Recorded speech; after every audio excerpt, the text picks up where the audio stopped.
Sa tinga kanjang pandemya, duro nga mga katawhan ang naduraan kang obra.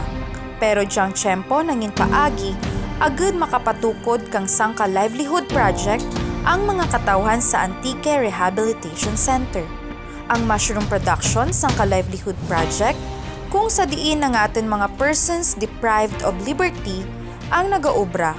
Halin sa pagbuhat kang mga fruiting bags paagto sa composting hasta sa last step kang nasambit nga production. Kadya nga tempo no nga pandemic no, nakaumpisa kami ka amon nga livelihood project nga amo ang mushroom production. Sa mushroom production kasi bahal ang maganar ka dyan nga proyekto.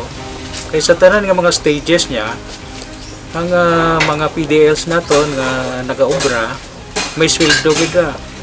Para sa mag-obra kami kamon nga puting bags nga napatubuhan ka mushroom. Obra taman ka mga compost, mga substrate niya, ang ginatamnan namon ka ka mushroom. Paghalo pa lang, pag-composting pa lang kara, ang nagabulig kara, ginabaydan talaga. Paagi sa diyang mushroom production, diya makabuligid sa psychological nga aspeto kang aton mga PDLs samtang sanda nagapangabuhi nga marayu sa andang pamilya. Ang sararigya nagapati nga ang pagsilid na sa diyang rehabilitation center paagi agad na makapaambit kang anak kaaram sa kapareho na nga mga PDLs.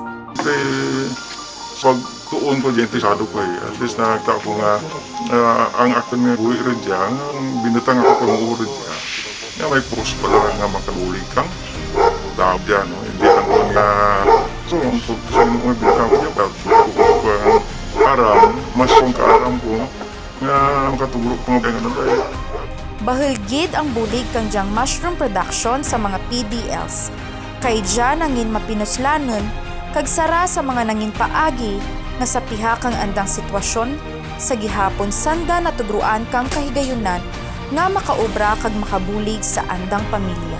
Yung mga ano dito, hindi may income kasi may income sila, hindi na sila masyado nga pangayo kang alaman sa sa pamilya kasi dito pala may income. Yung iba, ang iba rin dyan, ang income ng kayo padara pa sa pamilya nanday.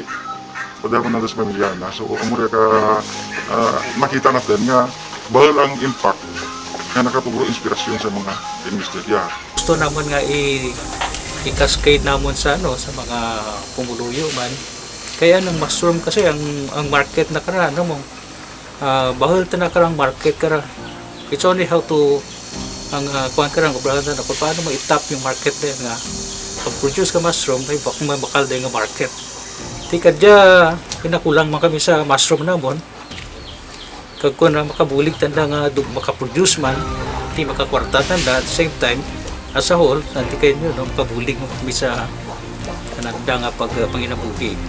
Na madugangan ng andang income through mushroom production.